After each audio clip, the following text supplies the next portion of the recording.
শোনা যাচ্ছে? যাচ্ছে স্যার? তো আমি ভেবেছিলাম যে মানে গল্পের মধ্যে দিয়ে একটা আবার কবিতা শোনাবো, কিন্তু আমেজটা একটু ভারী ভারী লাগছে। তো একটু আমি মানে সত্যি কথাই বলি। এই হালে আচমকা আমার এক বন্ধুর দাদু মারা যায়। বন্ধুটা খুব একটা কাছের নয়, বিকেলবেলা তার সাথে প্রচুর সময় কাটানো হয়, কিন্তু তার বাড়িতে গিয়ে তাকে একেবারে নিস্তব্ধ দেখছি আর তার বাবাকে কাঁদতে দেখছি।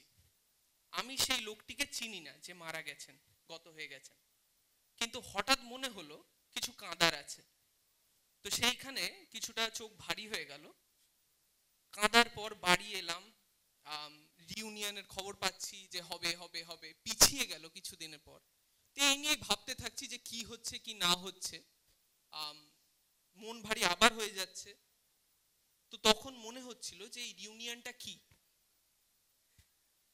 তো এই রিউনিয়নটা কি সেই নিয়ে ভাবতে ভাবতে আমার মনে হলো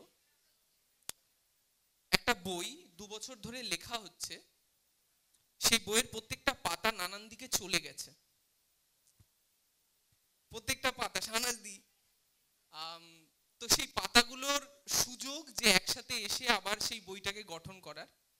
তো আপাতত আশা আছে যে পাতাগুলো জুড়ছে, পাতাগুলো জুড়বে। আমি আপাতত বেশিক্ষণ নেব না, এইটুকুই সীমাবদ্ধ। থ্যাংক ইউ এই ইউনিয়নটা অর্গানাইজ করার জন্য। আমরা সবাই মানে আসার সুযোগ পাচ্ছি, যে কজন আসতে পারছি। তাছাড়া আশা করছি সবাই ভালো আছে। Hello, thank you.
সেমের স্টুডেন্ট ইংলিশ ডিপার্টমেন্টের। কোনো ভুল ত্রুটি হলে মাফ করবেন না, এর আগে কখনো এরকম অন স্টেজ দাঁড়িয়ে রিসাইটেশন করিনি।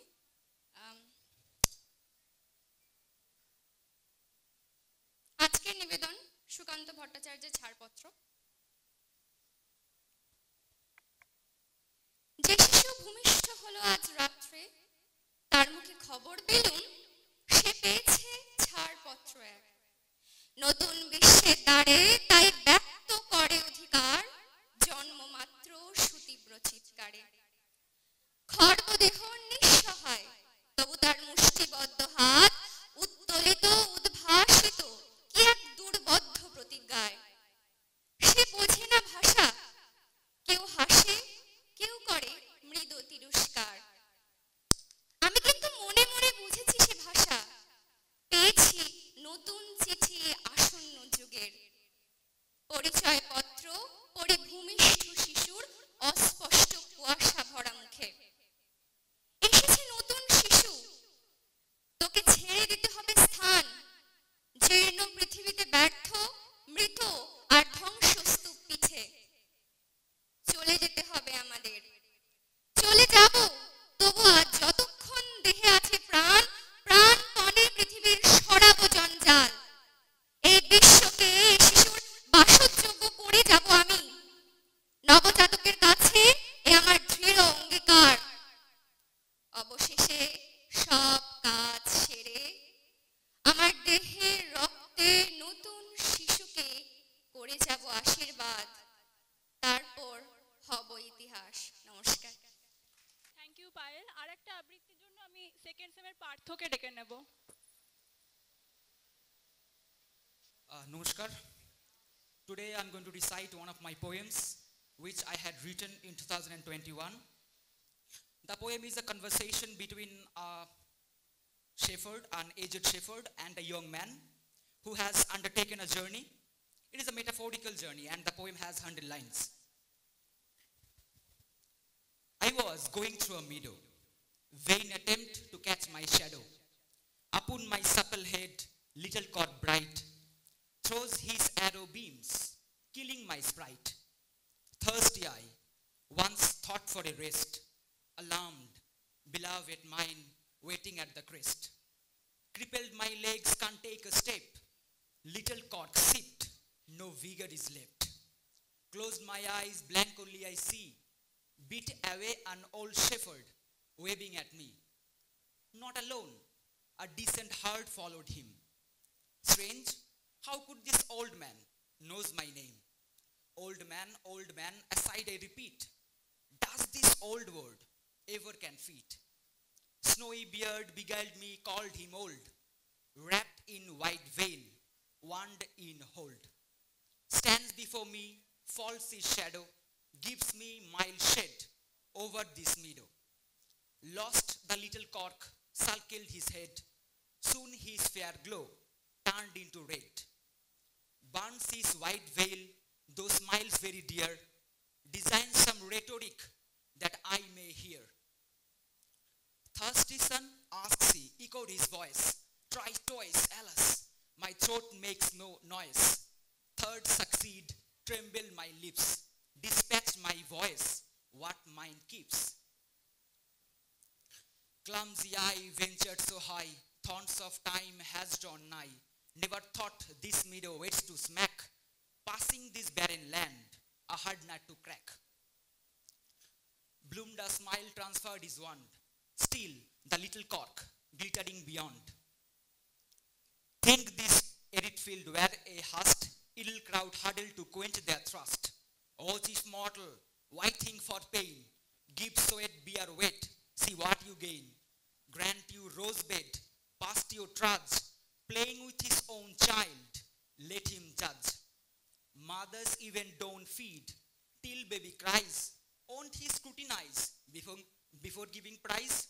Look at me, son, once I had none, herded my cattle, others resolved to shun, burnt my flesh, denied every owe, void a place was, now overflow.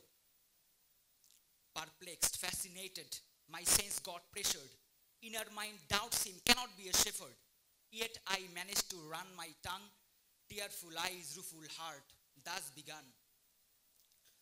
Why does poverty love me a lot? Begged for an umbrella, never I got. Forbidden by all, certainly must fall. Here, you peasant son, fancy for small. Baba says they are awfully right. Make cloths according your height. Why so? My warm blood rebelled, vowed to self, win Watford yield. Lighten my grimy bag, threw drawing book, pacified the mutiner, this journey undertook. But oh fate, what a cold earth. Even a cricket's called neighbor takes birth. Traveled so far chasing my peer, nothing remains to up my gear. A caterpillar striving here under his regime. Allow it fly, great deny to thy supreme. Eaten the forbidden fruit, broke classic norm. Am I disobedient to thy eternal form? Half-minute rest, fixed eyes whom addressed. Again the holy flower bloomed on my guest. Lord Kubera's fortune stays unseen. All beauty fades, even of the queen. Let's have a fair bargain. The sun shines only to winter arrested my deep happy will. Fire without flame, wisdom without zeal.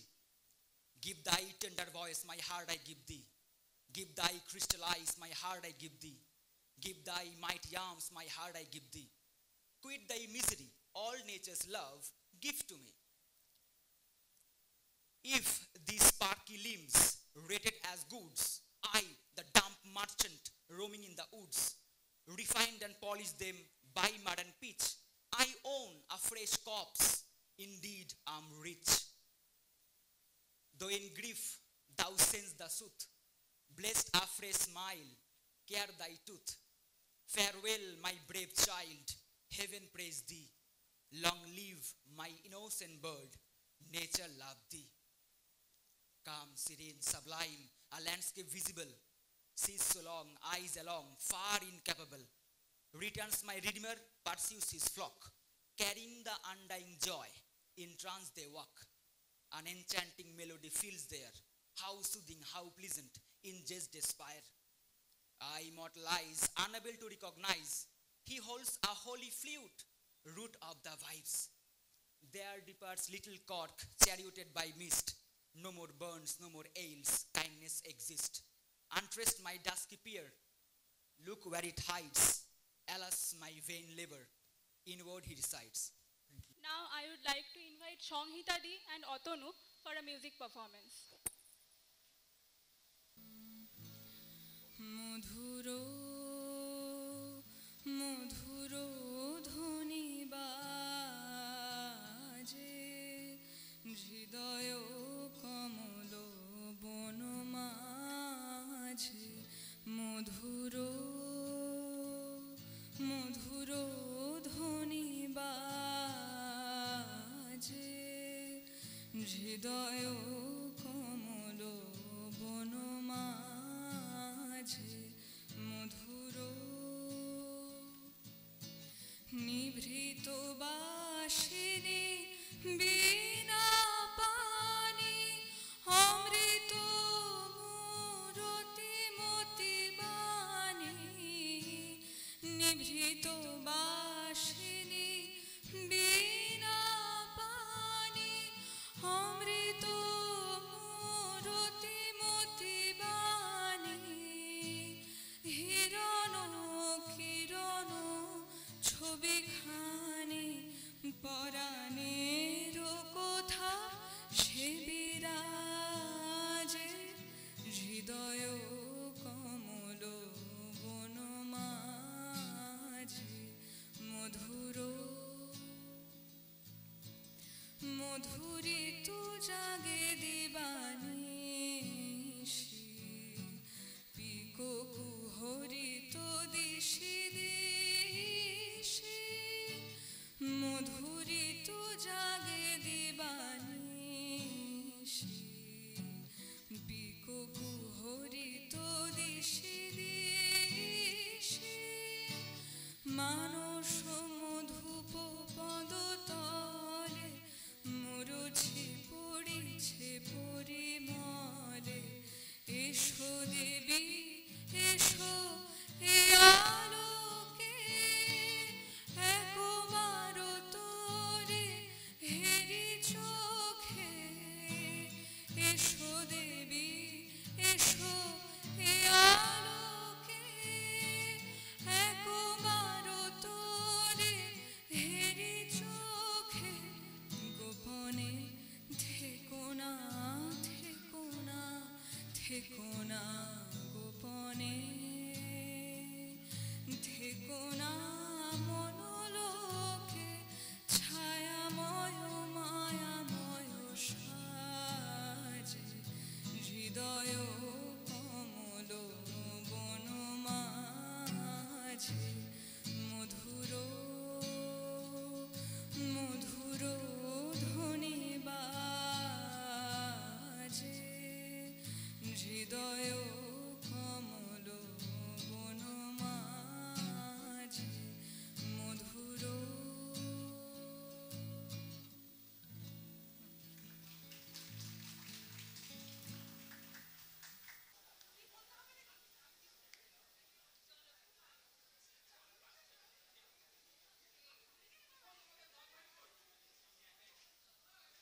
Hello hello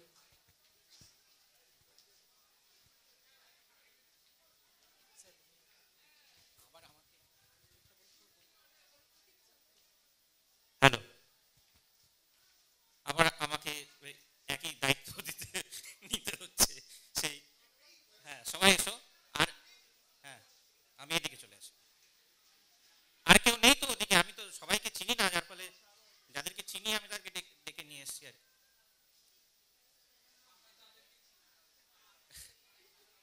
কয়েক বছর ধরে এটা আমার একটা দায়িত্ব হয়েছে, সেই ভেড়ার পালে রাখালের মতন সবাইকে তাড়িয়ে তাড়িয়ে স্টেজে তোলা। যাই হোক, অনেক হয়ে গেছে, অনেকেই এসছে।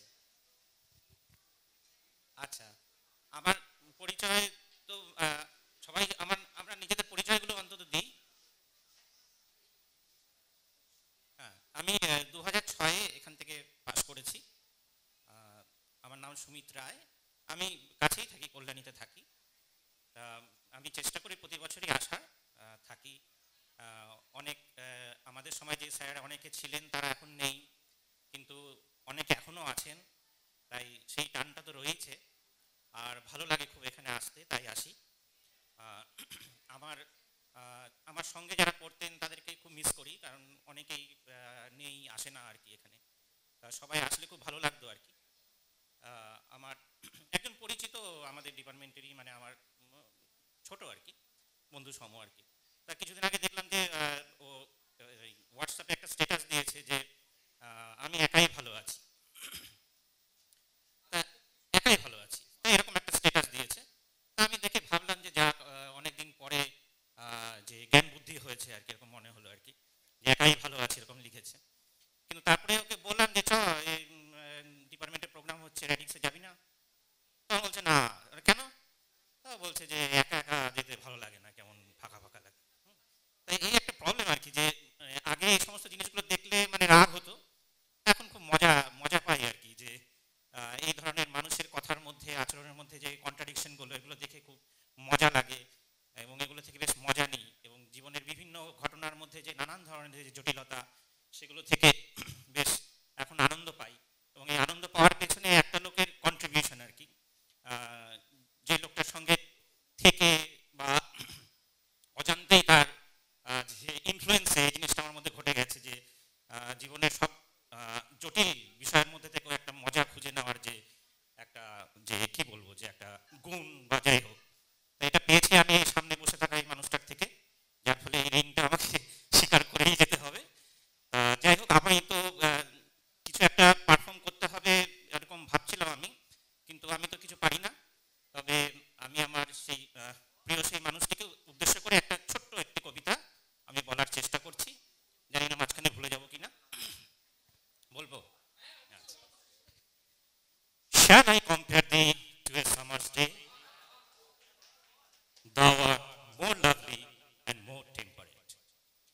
Rough winds do shake the darling buds of and summer's leaves hath all too short a date. Sometime too hot the eye of heaven shines,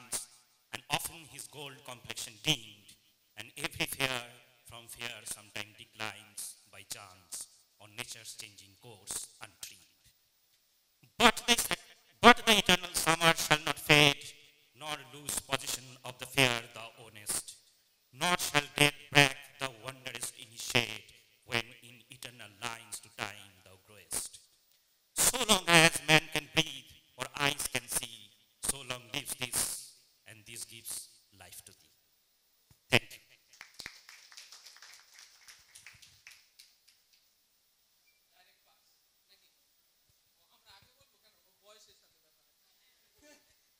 আচ্ছা, তাহলে যদি বয়সের সাথে ব্যাপার থাকে তাহলে আমাদের মধ্যে মানে এস এম ম্যাম চলে গেলেন। এস এম ম্যাম কি আমরা কি এই কালেকশনের মধ্যে পাবো না? কথা মানে মানে ম্যাম কিছু ইতিহাস দিতে পারবে এই ডিপার্টমেন্টের ব্যাপারে, এই ইউনিভার্সিটির ব্যাপারে, যেটা হয়তো শুনলে ভয় লাগবে। মানে আমি একটা তথ্য পেয়েছি, সেটা ম্যামের থেকে পাইনি, তাই ভেরিফাইড নয়, তাও আমি বলবো। ম্যাম শুনেছি যে একবার নাকি গার্লস হোস্টেলে রেজিস্ট্রারকে নিয়ে গিয়ে ওখানে ওয়াশরুম ফিক্স হচ্ছিল না, তাই ওখানে ওনাকে রাখা হয়েছিল কিছুক্ষণের জন্য, যে মানে জাস্ট চেক করার জন্য যে কি হয়েছে, ব্যাপারটা কেন মেয়েরা এতদিন ধরে কমপ্লেন করছে, ঠিক হচ্ছে না। তো এই গল্পটা ম্যাম এলে একবার যদি তোমরা ম্যামকে অনুরোধ করতে পারো যে এটা যদি ম্যাম মানে আমাদেরকে ক্ল্যারিফাই করতে পারে যে ব্যাপারটা কি, মানে এটা তো একটা এরা শাহনাজ দে আমার থেকে সিনিয়র।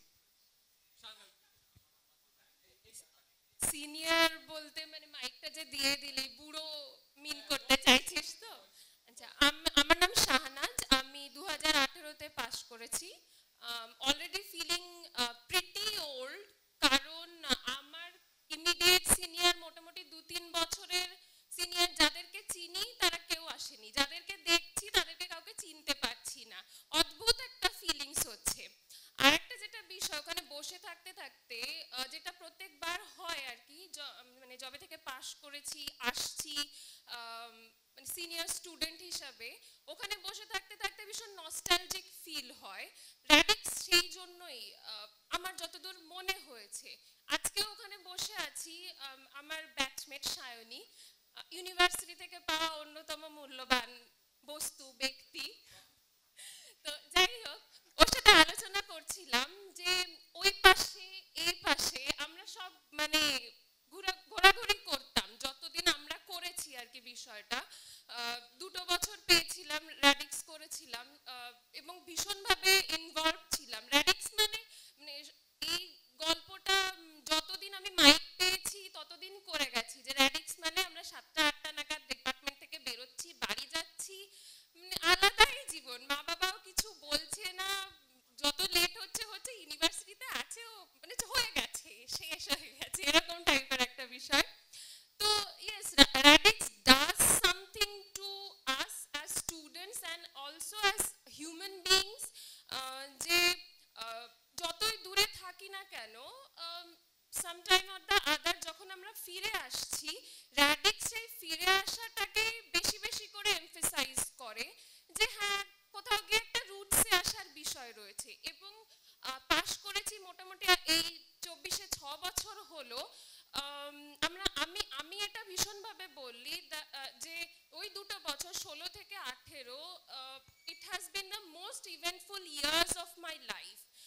শুধু যে বাইরের ঘটনা ঘটেছে এবং ভীষণভাবে ইনভলভড হয়েছি তা নয়, ভিতর থেকে অ্যাজ অ্যান ইন্ডিভিজুয়াল ইউনিভার্সিটি লাইফটা এমনভাবে চেঞ্জ করে দিয়েছে আমাকে। আমার লাইফটা ভীষণ লিনিয়ার ওয়েতে তার আগে চলছিল, ইউনিভার্সিটি আসলো ইটস লাইক দিস এরকম টাইপ, এবং তারপর থেকে ওই রকম ভাবেই চলছে। বিকজ কোনো কিছু স্ট্রেট ওয়েতে দেখতে পাওয়াটা পাচ্ছি না আর, এটা করেছে which is good and which is also bad maybe, কারণ কিছু আর সোজা পথে চলছে না। এনিওয়েজ, আর কথা বাড়াবো না। অল দ্য ভেরি বেস্ট সবাইকে, জুনিয়র যারা রয়েছে। আই অ্যাজিউম যে তোরা এখনো অবধি মানে ইউনিভার্সিটি লাইফে রয়েছিস, এর ভিতরে ভীষণভাবে এনজয় কর, বিকজ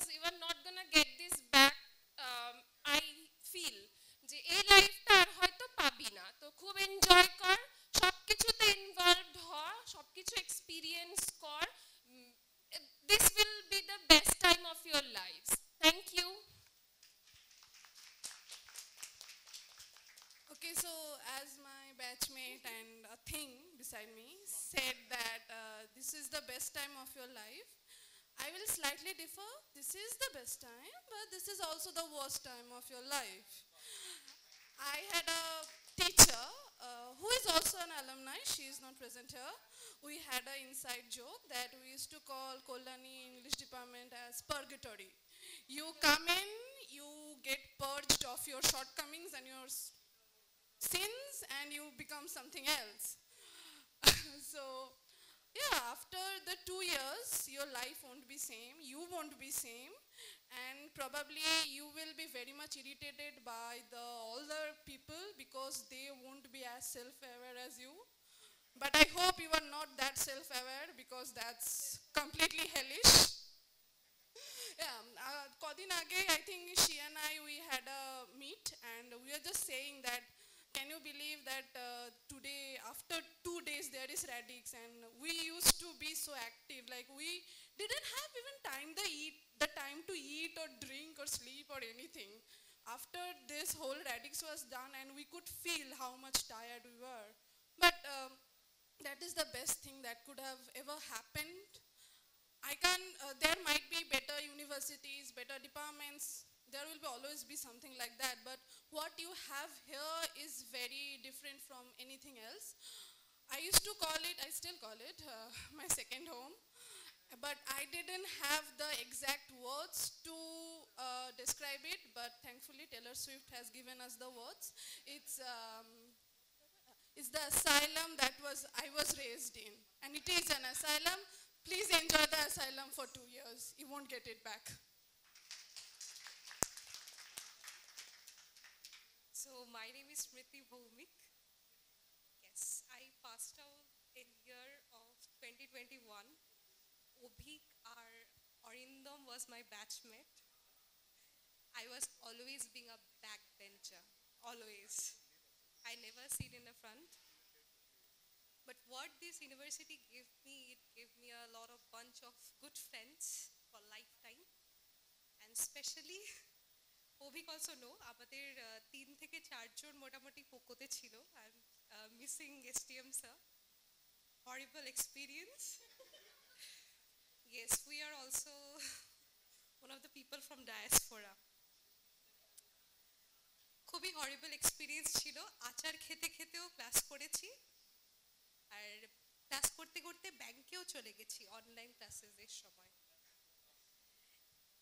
আমার একটা মোমেন্ট মনে আছে, আমাদের তখন অ্যাকচুয়ালি আমরা কোভিডে ব্যাচ ছিলাম, আমরা অনলাইনে এক্সাম দিচ্ছি। অভিক আমাকে ফোন করে জিজ্ঞেস করেছে এটার আনসার কি হচ্ছে বল please.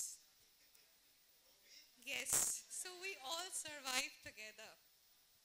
But one thing I really want to say that this particular university gave me a lot of confidence. I have met a lot of teachers, a lot of professors in my life, but এই ইউনিভার্সিটিতে যেটা পেয়েছি, they actually accepted me the way I was. They never complained against me. They never say that, okay, you are not good. That acceptance, that flexibility has this department. So that is the best thing about it. Ar sob shomoy, but it's been my second home. It doesn't matter how far I will go. It would be always one of the places where I'll always want to revisit. So I'm missing STM sir. উনি আমাদেরকে প্রচণ্ড জ্বালিয়েছে, আমরাও ওনাকে প্রচণ্ড জ্বালিয়েছি। সবসময় ওনাকে এটা realise করিয়েছি যে আপনি যেখানে পড়াচ্ছেন সেখানে পাগল ছাড়া কেউ আসে না, আপনি বেশি এক্সপেকটেশনস রাখবেন না। হ্যাঁ, still he had some faith on us. আমরা কিন্তু পোকোতে পাস করেছিলাম, সাপ্লি পাইনি। Yes, so thank you so much. No.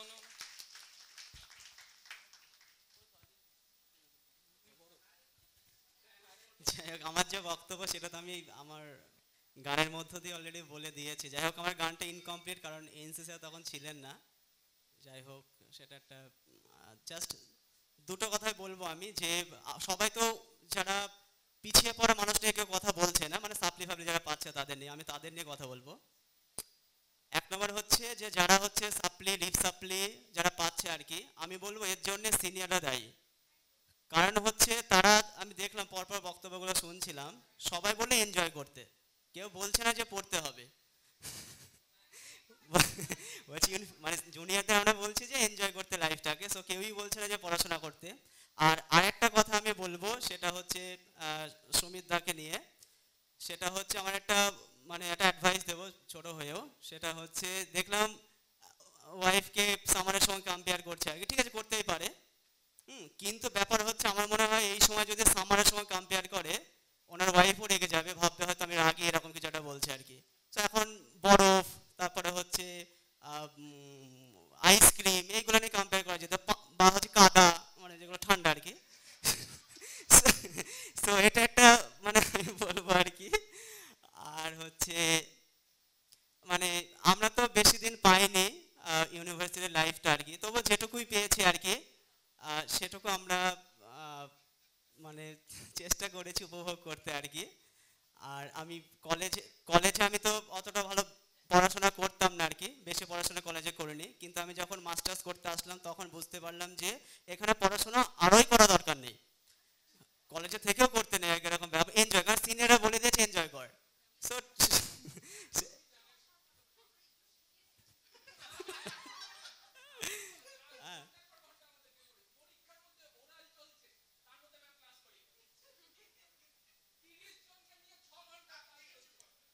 আচ্ছা ঠিক আছে, এটুকুই বলবো আর কি, যে ইউনিভার্সিটি লাইফটা পড়ার পাশাপাশি এনজয় করতে, এই আর কি। Thank you.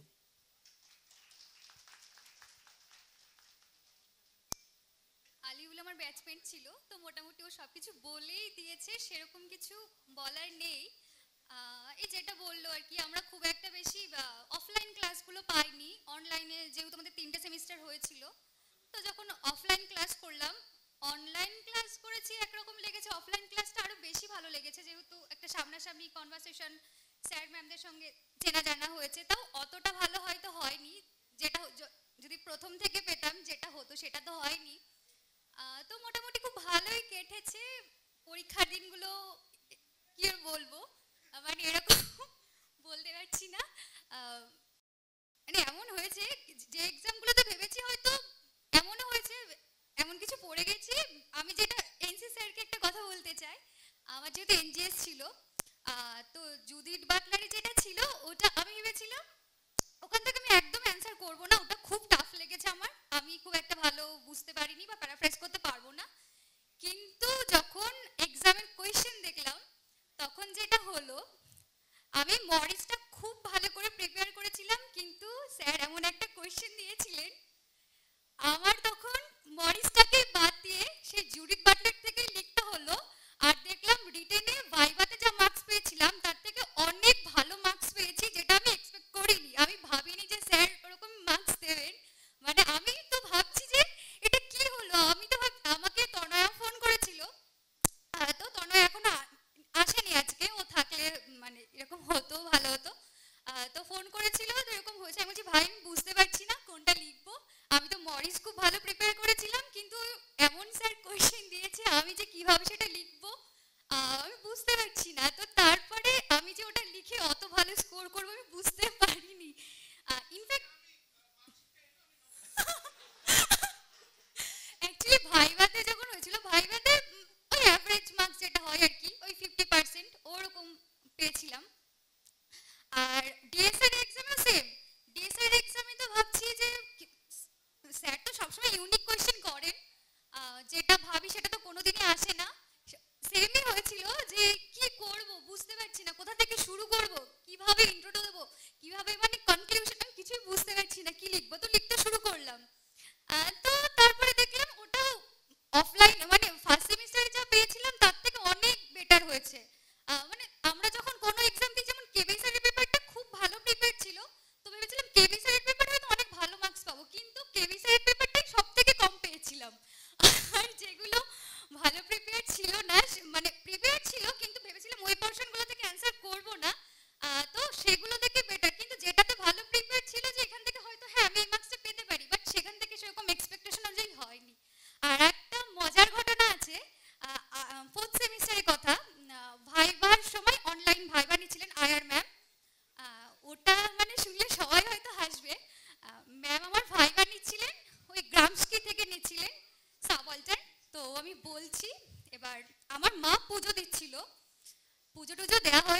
এবার মা পুজো দিয়ে এসে আমাকে, আমি ভাইবা বলছি আর মা এসে সন্দেশ খাইয়ে দিয়েছে। এবার সেটা দেখে ম্যামও হেসে ফেলেছে, সেটা আমি বুঝতে পেরেছিলাম। মানে ওই ঘটনাটা আর কি বলবো, ওটা আমি তো মোটামুটি ভালোই কেটেছে। ট্রমাটাইজও হয়েছি অনেক এক্সামে, বিশেষ করে ডিসার্টেশন লেখার সময়। এসটিএম স্যার আমার সুপারভাইজার ছিলেন, তো স্যার তো আজকে আসেননি। তো সবার ক্লাসে মোটামুটি ভালো লেগেছে, মানে ভালো আর কি। যদি সেটা মানে গ্রুপটা যদি অফলাইন ক্লাস হতো তাহলে আরো ভালো হতো, মানে ঠিক আছে আর কি। ব্যাস, আর কিছু বলার নেই।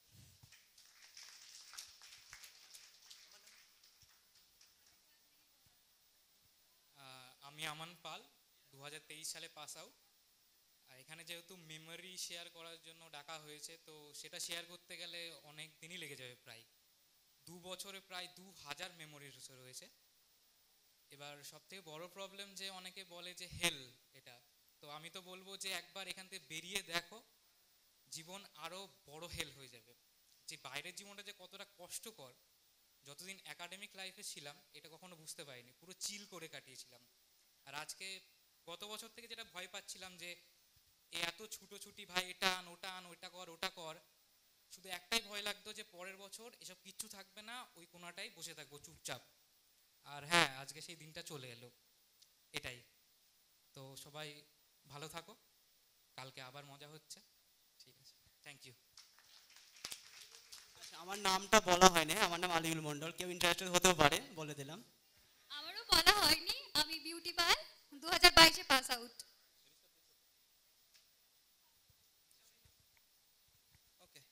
Thank you everybody. First of all, I am not a good speaker at all, and whenever it comes to say something before an audience, stage fright or performance anxiety overpowers me. And Roddur and Shongita or Devjani, I think they're very aware of how much stage fright I have for me. So as far as the memories are concerned, the best memory that I have throughout my university life, not throughout my university life, on one day of my university life, is that I am very sad of the fact that I am missing SM right now. SM on a day, it was third semester was going on, and she had just declared the day of her internal examinations. And at that point of time, I was not able to attend the classes regularly. I just approached her and said, "Ma'am, I could not be able to attend your classes. Can you please teach me a bit?"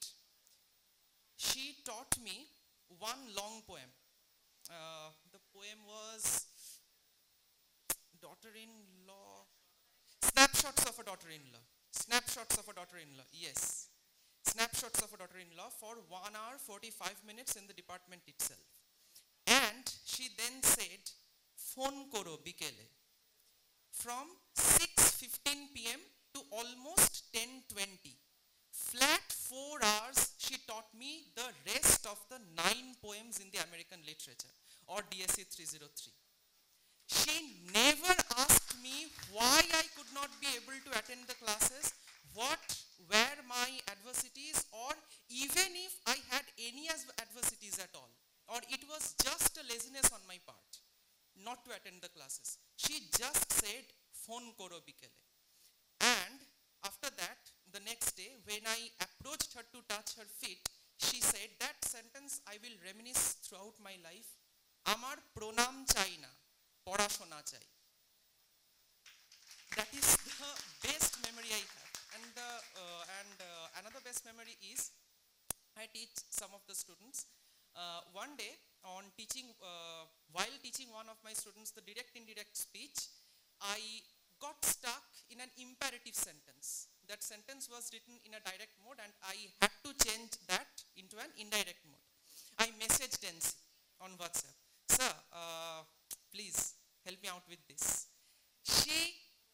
He could have said many such things. "How can you dare to teach a student with this little knowledge? Narration change is a school level thing. How can you be unable in teaching that to a student?" But she just said, "Okay, this is your answer." That's all. Yes. I will never forget this moment in my life. And apart apart from these two, I used to maintain taciturnity throughout my university life. I was not so much talkative, and yes, these two makes up. Thank you.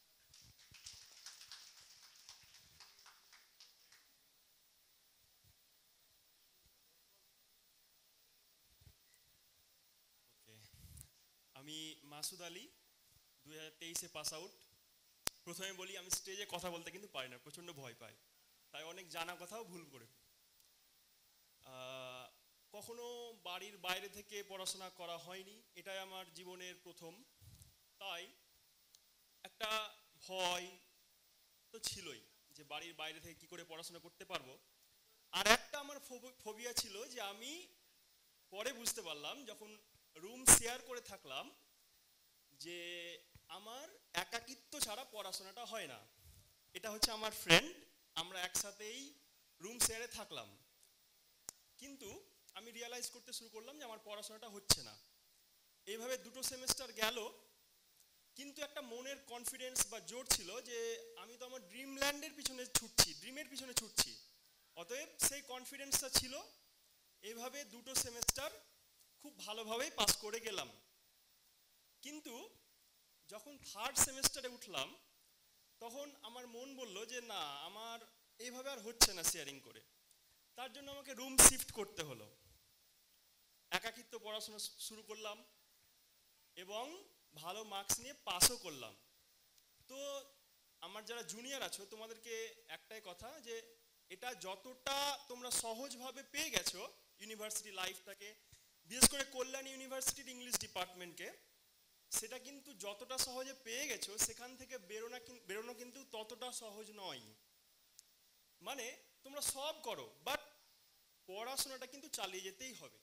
মানে ঠিক যেমন করে চাষি মাঠে চাষ করে, like লাঙল দিয়ে, ট্রাক্টর দিয়ে, এটা কিন্তু ঠিক একইভাবে ততটাই পরিশ্রম করতে হবে যদি ভালো মার্কস নিয়ে বেরোতে চাও। এবার জীবনে তো অনেকের অনেক স্বপ্ন থাকে, আমারও আছে, সেই স্বপ্নের পিছনে আমিও ছুটছি। তোমাদের যেরকম যা টিচিং, কেউ প্রফেশনে যেতে চাও, অন্যান্য প্রফেশনে যেতে চাও, বাট পড়াশোনাটা করে যেতে হবে।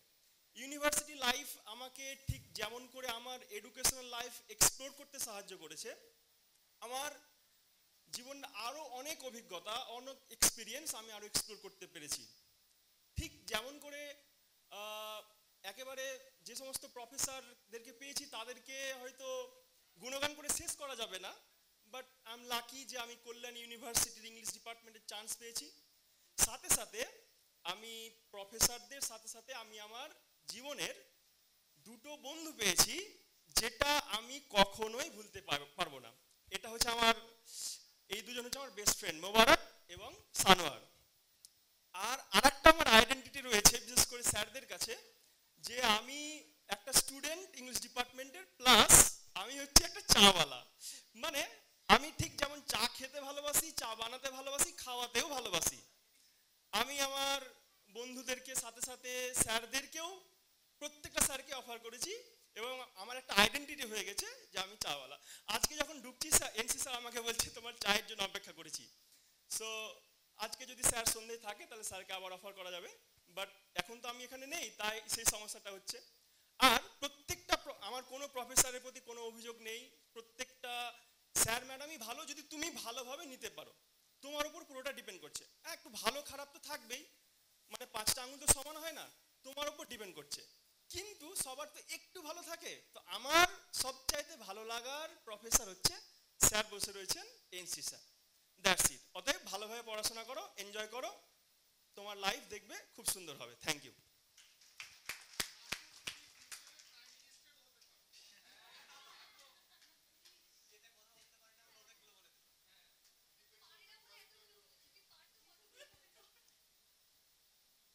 আমার নাম মোবারক হোসেন, আমি 2023-এ পাস আউট, তো বললোই সবটা।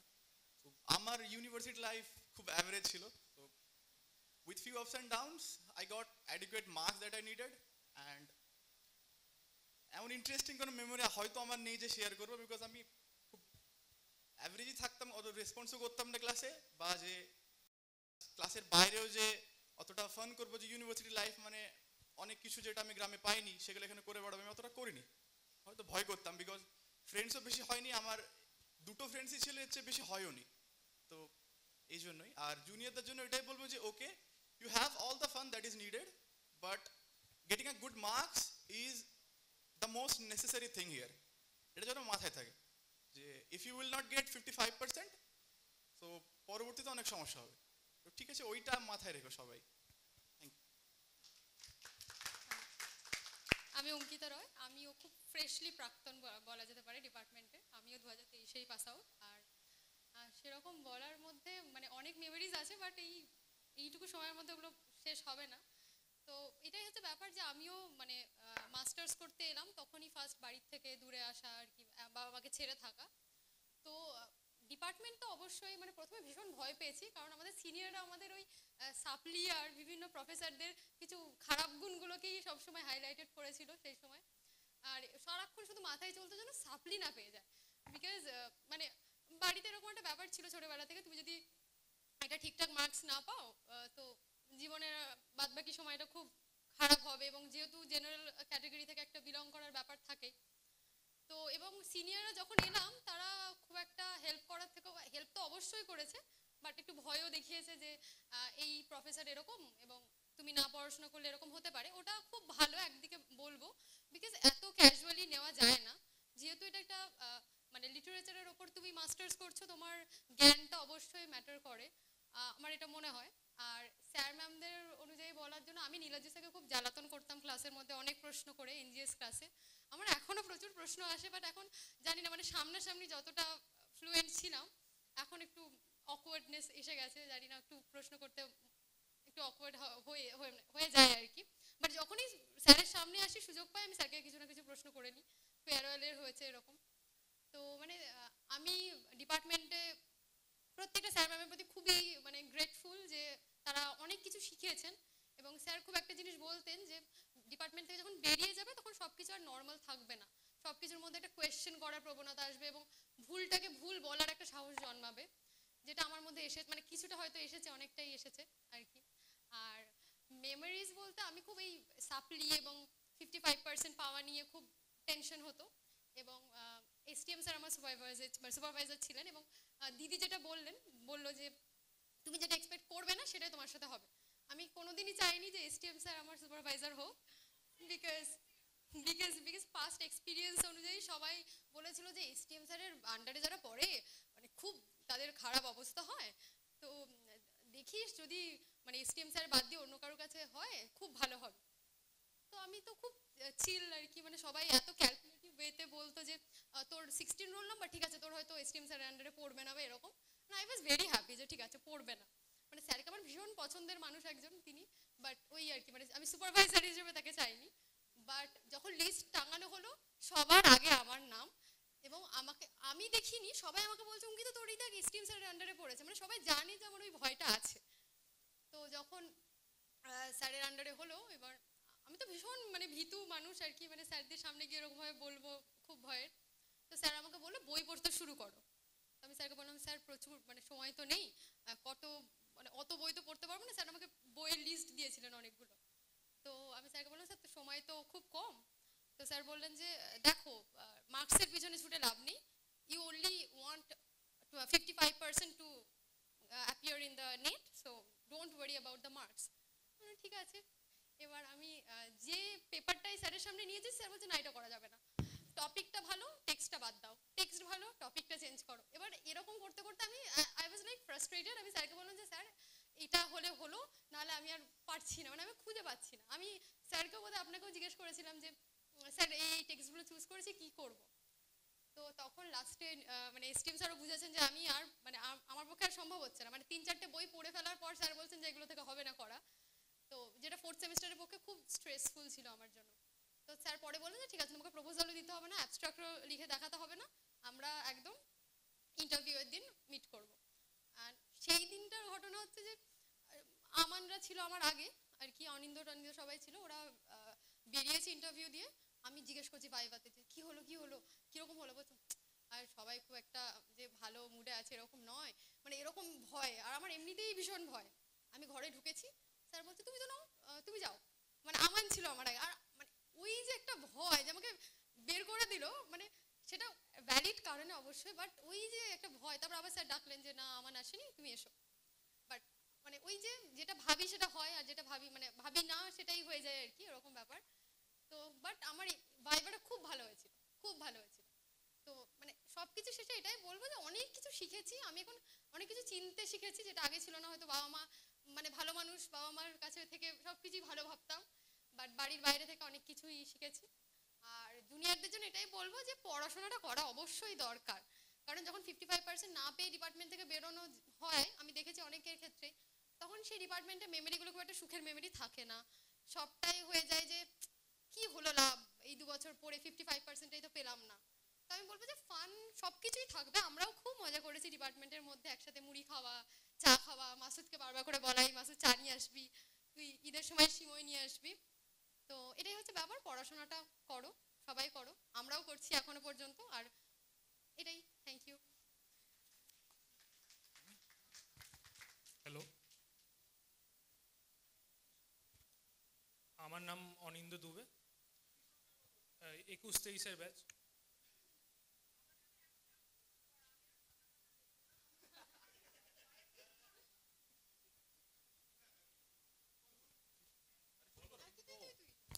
আমার নাম অনিন্দ দুবে, আমাদের একই ব্যাচ 21-23। তো প্রথমে আমি চাইবো সবাই যারা অর্গানাইজিং কমিটি আছে তাদের জন্য একটা জোরে হাততালি। 4th সেমিস্টারে এসে এই এত স্ট্রেসের মাঝখানে এই অনুষ্ঠানটা অর্গানাইজ করেছে, তাদেরকে অনেক ধন্যবাদ। ভাই বোন যারা আছে, বেশি কিছু বলবো না, সবারই মোটামুটি মুখ থেকে মনে হচ্ছে খিদে পেয়েছে। So I was missing my department, so I came. Thank you.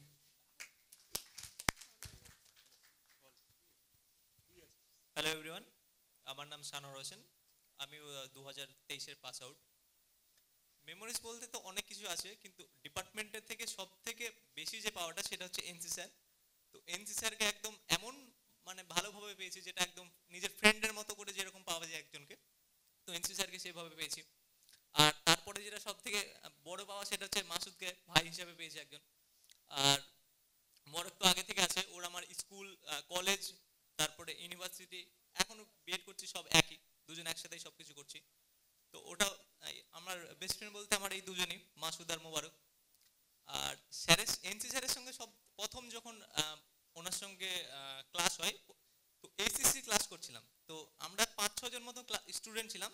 তো স্যার বলছিলেন যে প্রপোজাল লিখে দিতে, তো প্রপোজাল লেখার ক্ষেত্রে আমি প্রপোজাল এসে যখন প্রথম লিখি তো আমি পারছিলাম না। তো স্যার একটা চ্যালেঞ্জ করে যে শানোয়ার যদি না লিখে দেয় তো আমি বাড়ি যাচ্ছে না এই ডিপার্টমেন্ট থেকে, ট্রেন মিস হয় হোক, এই একটা ট্রেন মিস হবে, 2টো ট্রেন মিস হবে, বাট আমি বাড়ি যাচ্ছি না। তো অবশেষে যাই হোক স্যারই প্রথম দিন হেরে যায়।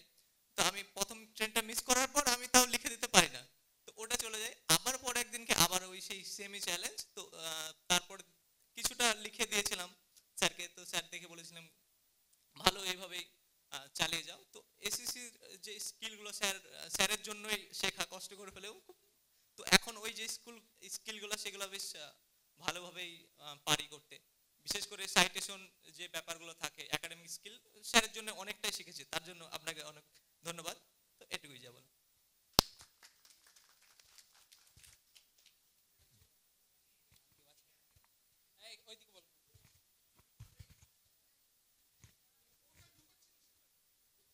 ও ভয় পাচ্ছে।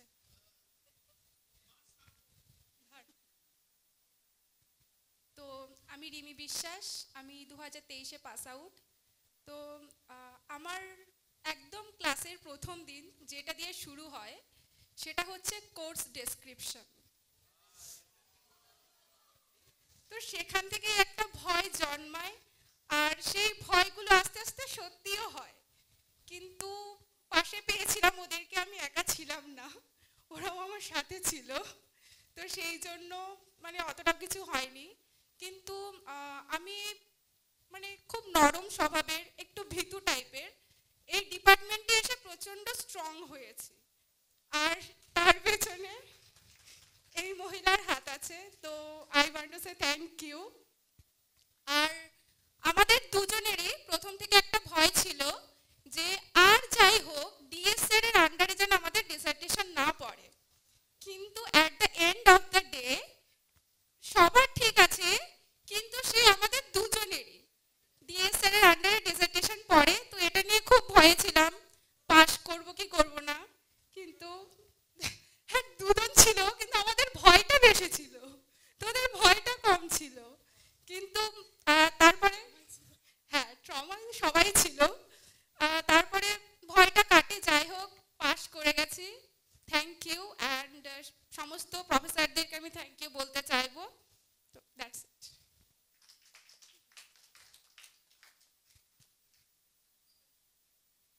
আমি শালিনী ভৌমিক, 2023-তে পাস আউট।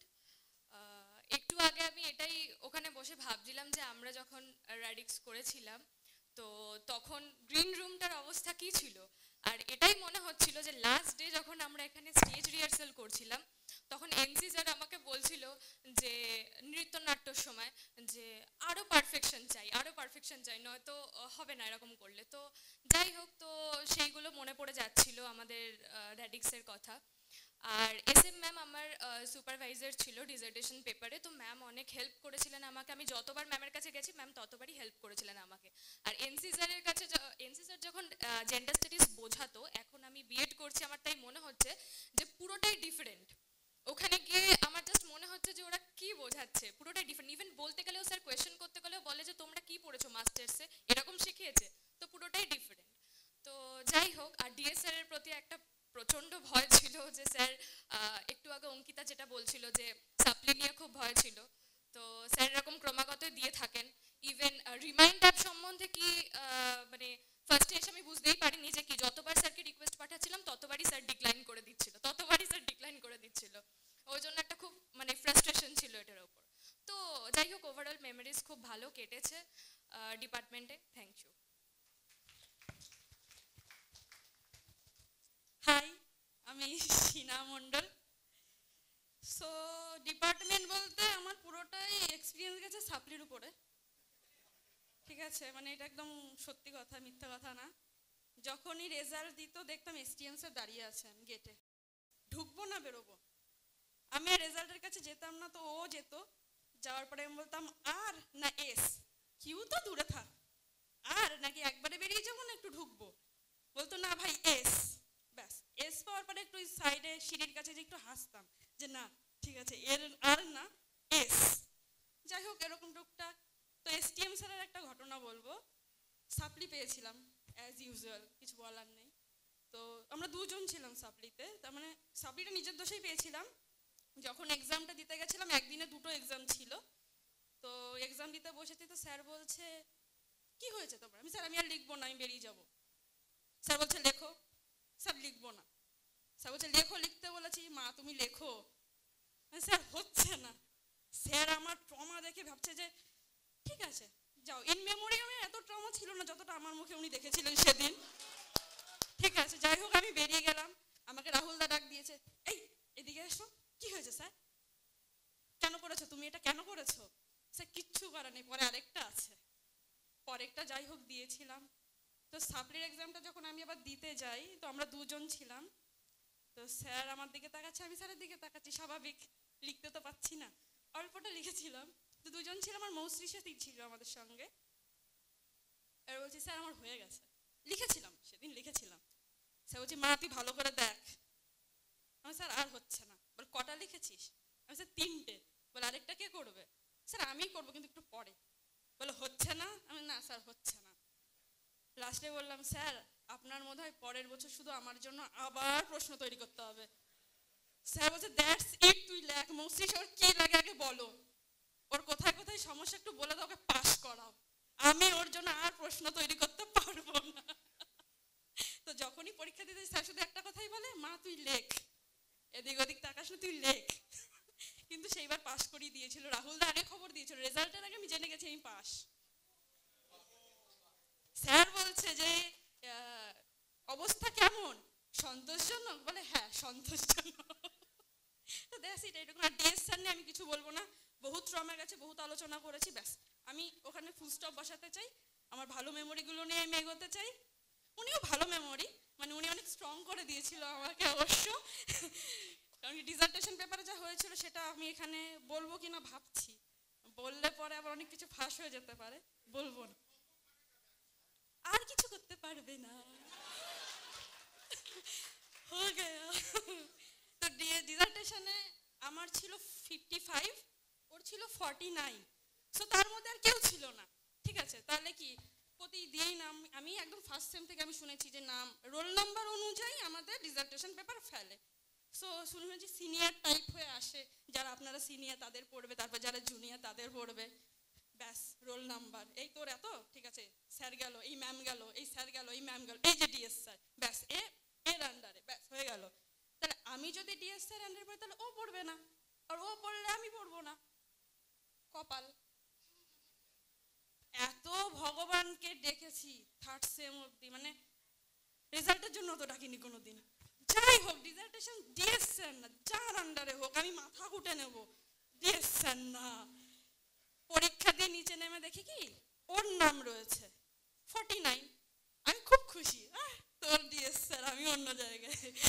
ও বলছে ভাই বলতে যাই, আর ওরও যে ডিএস স্যারের আন্ডারে ডিসার্টেশন পড়েছিল সেই খবরটা আমি ওকে দিয়েছিলাম।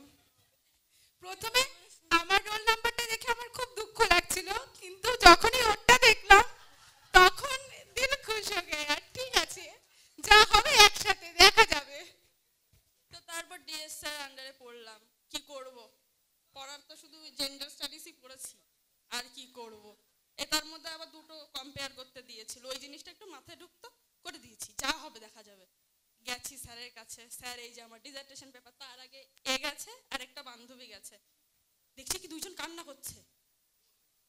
আর সেদিন আমাদের ফিল্ম স্টাডিজের ফিল্ম দেখানোর ওই দিনটা, এবারে মনে আনন্দ, ফিল্ম বানিয়েছি, ফিল্ম দেখবো, তার উপর যে ডিসার্টেশন জমাতে তারও একটা দুঃখ ছিল। তো ও কান্না করছে, দেবজানি কান্না করছে, যে কি হলো, ওদের বকছে আর আমি এক পা করে নিচে যাচ্ছি, ওদের বকছে আমি এক পা করে নিচে যাচ্ছি, কোথায় পেয়েছো এই জিনিস, কোথা থেকে আমাকে দেখাও, হো গেয়া যো হো গেয়া সো হো গেয়া, আমি কি করবো এখন। কারণ কি আমার ডিসার্টেশন পেপার রেডি হয়ে গেছে, দেন স্যার ইনস্ট্রাকশন দিচ্ছে, এবার আমি কি করব। সেদিনকে কেঁদেছিলাম বলেই আমাদের ডিসার্টেশন পেপারগুলো জমা নিয়েছিল স্যার। হ্যাঁ হ্যাঁ, সেদিন এক্স্যাক্টলি কি হয়েছিল, ওরা কান্না করছে আর আমি প্রায় সিঁড়ির দিকে নামবো, ফাঁসি দিয়েছে, বলছে আরেকজন আছে স্যার, কি অবস্থা ভাবুন। গেছি স্যার এই যে, এবার ওদের যে কথাগুলো বলছে আমি জানি ওইগুলোই বলবে, ওর থেকে বেশি আর কিছু বলবে না। আর সত্যি কথা বলতে কি আপনাদের থ্যাংক ইউ, আপনারা ইংলিশই বলেন, কারণ কি আপনারা যখন বাংলা বলেন না সেটা নেওয়া যায় না, সিরিয়াসলি। সেদিন ডিএস স্যার বাংলায় কথা বলেছিল, সেদিন আমি বুঝেছিলাম যে বাংলা নেওয়া যায় না, ইংলিশের থেকে অনেক ভালো শোনা, অতটা ইনসাল্টিং ফিল হয় না। এবার আমার কাছে কোথা থেকে পেয়েছো শুনলাম, অনেকক্ষণ কিছু বলিনি, তার আগেও তো একটা টার্ম পেপার নিয়েছিল, ওটা আমার মাথায় আছে। আমি স্যার আপনিই তো এগুলো টার্ম পেপার যখন জমা দিয়েছিলেন তখন তো কিছু বলেননি, আমি তো সেইভাবে এটা বানিয়েছি, আমাকে তো শেখার নেই, এবার আমি কি করব। ব্যাস আমার উপর চেপে গেছে, স্বাভাবিক। কোথা থেকে পেয়েছো ফন্ট, এই ফন্ট কোথায় ইউজ করছো, হেডলাইট কেন দিয়েছো, মার্জিন কেন দিয়েছো, ঠিক আছে দোষ যখন করেছি শুনতে হবে। এবার আমার সঙ্গে ওনার কথাবার্তা হচ্ছে, উনি আমার উপর খুব চটে গেছেন, কি করবে, খাতাটা আমার হাতের থেকে কেড়ে নিল, সাথে সাথে ওরটাও নিল আরেকজনেরটাও নিল, নেওয়া হয়ে গেছে, যা খুশি তাই হয়ে যা। এইভাবে আমার ডিসার্টেশনটা শেষ হয়েছিল, কিন্তু ভেবেছিলাম ইন্টারভিউ দেবো না, আমি দাঁড়ানো আর ও তো রিটায়ারি চলে গেছিল, ডিপার্টমেন্টে এসেও চলে গেছিল, আমি তো সাহস করে দাঁড়িয়েছিলাম, স্যার আমাকে ডাক দিচ্ছে, আমি বুঝে গেছি। কিন্তু খুব ভালোভাবে ডিসার্টেশনের ইন্টারভিউটা দিয়েছিলাম, ভাবতে পারিনি ভালো হবে, কিন্তু হয়েছে। ওটাও একটা পরীক্ষা নিয়েছিল জীবনে, ঠিক আছে অসুবিধা নেই, এমনি খুব মজায় কেটেছে, কারণ আমিও তো শান্তশিষ্ট না, আমি চুপচাপ বসেও থাকতে পারবো না, আমি যেরকম আমার বন্ধু বান্ধবরা সবাই সেরকম ভাবে আমাকে নিয়েছিস, তার জন্য থ্যাংক ইউ, ঠিক আছে আমার এরকমই থাকবো, আমি চেঞ্জ হব না, থ্যাংক ইউ। আচ্ছা তাহলে এবার আমরা বিদায় নিই, মঞ্চটা ফাঁকা করি। আর আমাদের ম্যাডামও তো আমাদের মানে সবার সিনিয়র, যার ফলে না ওটা তো টিচার হিসেবে, এবার হ্যাঁ অ্যালুমনাই হিসেবে আপনাদের দুজনকেই আমরা বলবো যে একটু মঞ্চে আসার জন্য।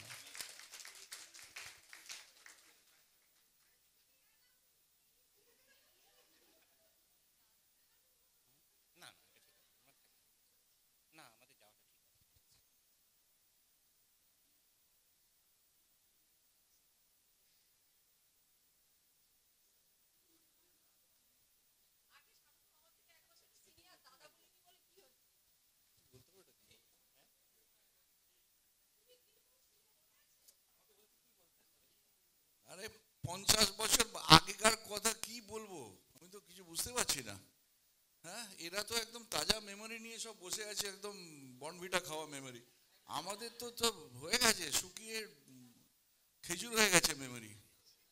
আমাদের মেমোরি আর তো কাজ করে না। তো যাই হোক, ডিপার্টমেন্টে তখন কি বলবো, আমি যখন ঢুকেছি তখন ডিপার্টমেন্টে স্বর্ণযুগ, দুর্দান্ত সমস্ত টিচারদের কথা না বলে তো হয় না। যতটুকু শিখেছি, যতটুকু পড়িয়েছেন ওনারা, ভালোভাবে শুনেছিলাম।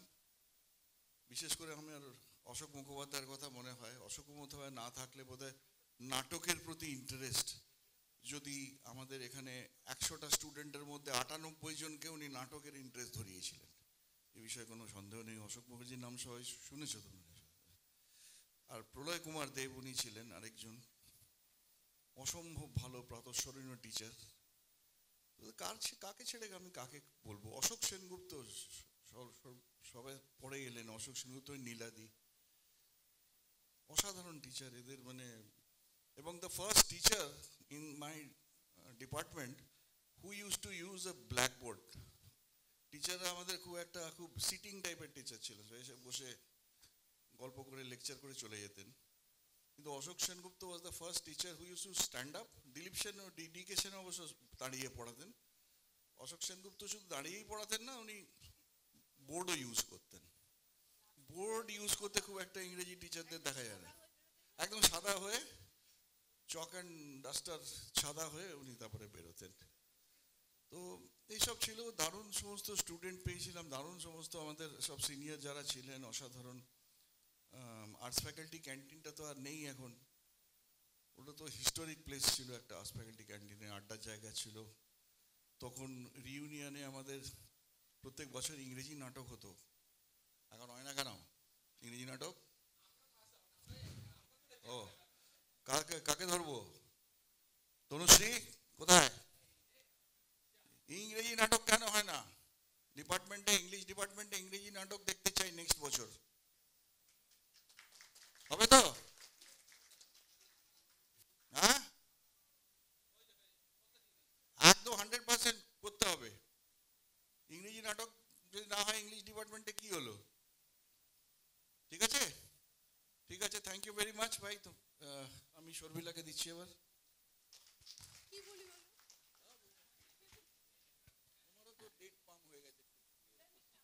ডেট পামের থেকেও খারাপ। যাকে হ্যাঁ, মানে যেটা স্বাগতম বললো, আমরা যখন ডিপার্টমেন্টে এসেছিলাম না, সেটা যে কিরকম একটা ডিপার্টমেন্ট তোমরা কল্পনাই করতে পারবে না। আমরা 5 বছর পড়তাম, 17 বছর বয়সে এসেছিলাম, ডিপার্টমেন্ট ভর্তি। তখন আমাদের ডিপার্টমেন্টাল হেড ছিলেন ডি.কে সেন, 6 ফুট লম্বা, টকটকে ফর্সা গায়ের রং, ইংরেজদের মতন ইংরেজি বলতেন, যেটা আজকাল সবাই ডিসকারেজ করে। রিসিভড প্রোনাউন্সিয়েশন আজকাল কেউ এনকারেজ করে না, কিন্তু ওরা তো সেকালে লেখাপড়া শিখেছিলেন, তারপরে বিলেতে লেখাপড়া শিখেছিলেন, তারপরে ইংরেজদের মতন ইংরেজি বলতেন।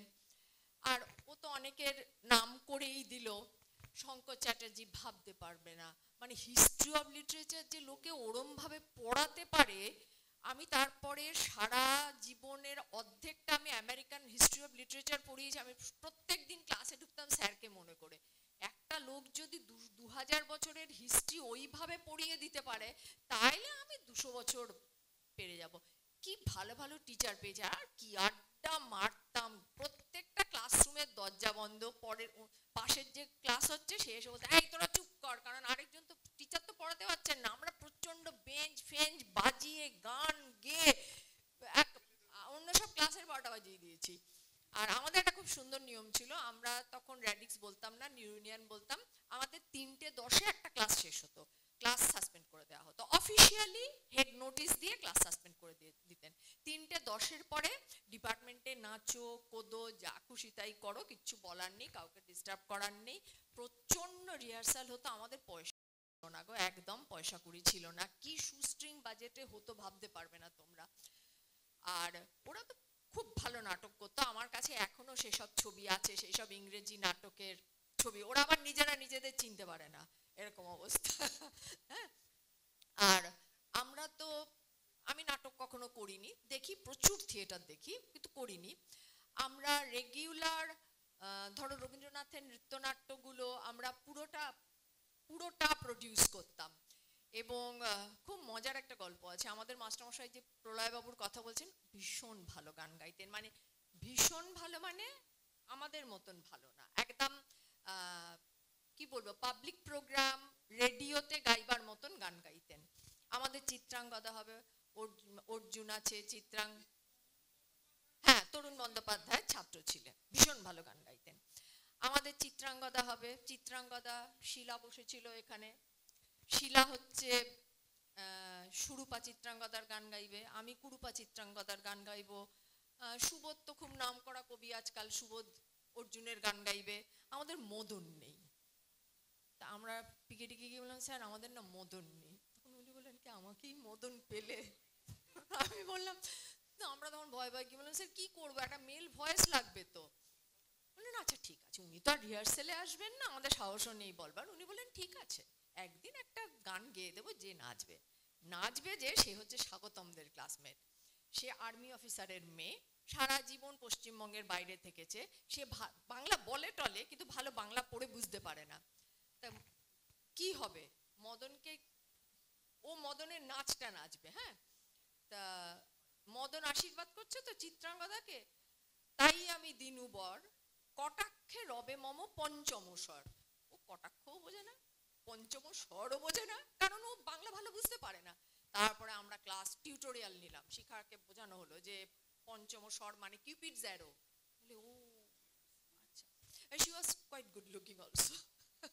হ্যাঁ, এরকম করে আমরা প্রচুর নানান রকম, মানে আমাদের একটা ইংরেজি নাটক বাধা ছিল, হতোই, নৃত্যনাট্য একটা হতোই, এবং হ্যাঁ একটা বাংলা নাটক হতো।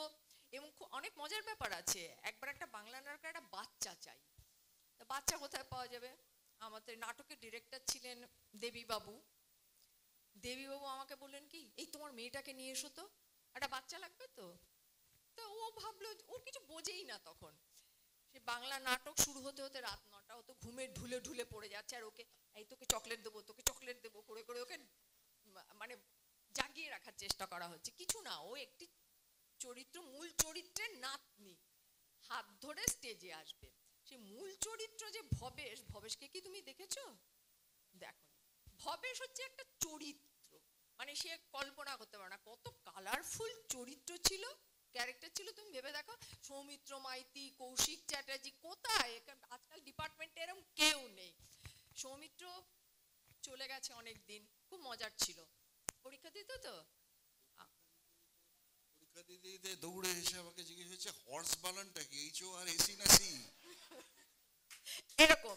ও হল থেকে বেরিয়েছে, তারপরে আবার আমি হলে ঢুকেছে, আমি ইনভিজিলেটর, আমাকে বলছে কি বসে বসে এক দুটো লুজ শিট দিয়ে যেত। কিরকম লাগে, আমি ইনভিজিলেটর, ওরও পরীক্ষা দিচ্ছে, আমাকে বলে কি এই দুটো লুজ শিট দিয়ে যেত। প্রচন্ড রেগে গেছি আমি তো লুজ শিট দেবো না উঠে গিয়ে, আমি এমন একটা ভান করছি যেন আমি শুনছি না। তারপরে যখন দ্বিতীয়বার বলেছে কি, আমি তখন বললাম কি, those who want loose sheets must come over to my table, you get it? গেল। ওই যে আমরা ইংরেজি বললে বেশি ভালো শুনতে লাগে তো বাংলার থেকে, তখন আর সৌমিত্র কি করবে, তখন ও বাধ্য হয়ে উঠে এলো। আর আমাদের ক্লাসমেট ছিল একজন, তার তো গল্পের শেষ নেই, সেগুলো সব বলবো না, বলো সব বলবো না। আচ্ছা, একদিন দেখি ও কৌশিক আর সৌমিত্র কোথা থেকে পাই পাই করে সাইকেল চালিয়ে আসছে, ডিসেম্বর মাস, কল্যাণীতে ভীষণ ঠান্ডা, ওদের শার্টের বোতাম খোলা। আমাদের দেখে দাঁড়িয়েছে, তোরা কোথায় গিয়েছিলি? বলে আমরা পিকনিক স্পট দেখতে গেছিলাম। আমরা তোমাদের মতন দুর্ভাগা ছিলাম না, আমরা ইউনিভার্সিটির বাস পেতাম, সে বাস নিয়ে দূরে পিকনিক করতে যেতাম, রাত 12টায় পিকনিক করে ফিরেছিলাম, মনে আছে স্বাগতম? হ্যাঁ, আমরা রাত 12টায় পিকনিক করে ফিরতাম, এরকম আর কি। আলো তোরা কোথায় গিয়েছিলি পিকনিক স্পট? বলে না, এবার খুব দূরে যাওয়া যাবে না, বুঝলি, কাছাকাছি। তখন আমার না বেশ শীত করছে বিকেলবেলা, আমি বললাম ইমা তোরা শার্টের বোতামগুলো লাগা, ঠান্ডা লাগবে। সৌমিত্র খুব কবি তো, এরকম করে বললো আমার হৃদয়ে উষ্ণতা আছে। আমি বললাম দেখ, হৃদয়ের উষ্ণতায় না নিউমোনিয়া আটকাবে না। হ্যাঁ, নিউমোনিয়া তোর হবেই, তুই শার্টের বোতাম লাগা। হ্যাঁ, সে যে মানে কি বলবো, আমি প্রায় 40 বছর পড়িয়েছি, ওই 5টা বছর গোল্ডেন ইয়ার্স।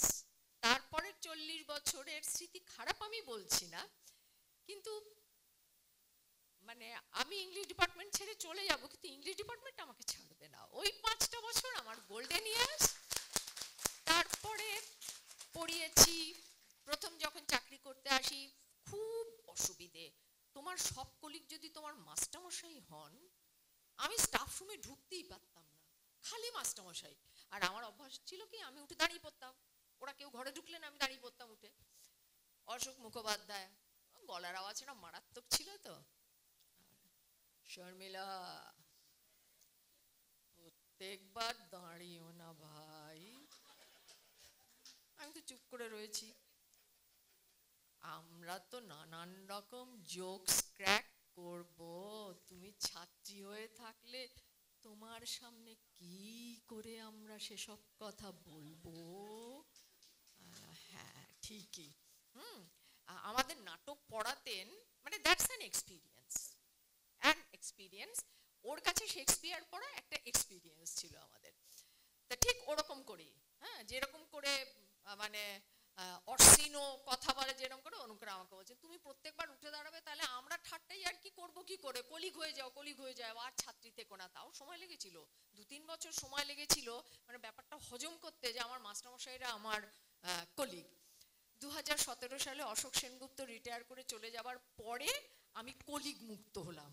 আমার আর কোনো মাস্টারমশাই ডিপার্টমেন্টে নেই, বাকি যারা আছে সবাই আমার জুনিয়র। সুতরাং আমার তো 48 বছরের স্মৃতি, সে তার কোনো শেষ নেই। কিন্তু তোমাদের যেমন অনেক গল্প আছে, আমাদেরও এরকম অনেক গল্প আছে। সব তোমরাও শেয়ার করো না, সব আমরাও শেয়ার করি না। Thank you.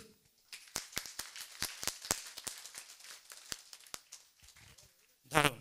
এবার আমরা আসছি, খুব ভালো লাগলো যে ম্যামকে কিভাবে পেয়ে গেলাম, এত পুরনো স্মৃতিগুলো আমরা মানে জানতে পারলাম আর কি। যাই হোক, এবার আমরা পরবর্তী অনুষ্ঠানে আবার চলে যাব।